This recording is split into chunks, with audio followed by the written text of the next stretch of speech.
যে নিয়োগপত্রগুলো আছে পুলিং এজেন্টের, সেই সকল কাজই ওনারা করছিলেন।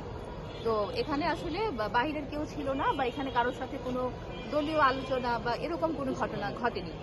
আমরা এটা ভালো করে যাচাই করেই দেখেছি।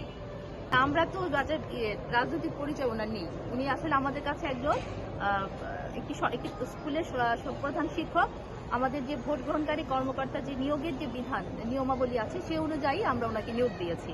এ ধরনের কোনো প্রমাণ ওনার ইয়েতে আমরা পাইনি, এবং উনি এ ধরনের কোনো অনৈতিক কোনো কাজও করেনি। আমরা এটা চেক করেছি, আমাদের ভোটার তালিকা, ব্যালট পেপার সব জাস্ট উনি নির্বাচনের পূর্বের দিন যেটা করে থাকেন গোছানো, সেটাই করছিলেন, উনি বহাল থাকছেন। কারা এসে তাদেরকে বাধা দিয়েছে কাজে? কিছু বহিরাগত লোক এসে এটা বলেছেন, কিন্তু আমরা তো এর সপক্ষে কোনো প্রমাণ পাইনি। তারা এই দলের কেউ না, সাধারণ মানুষ?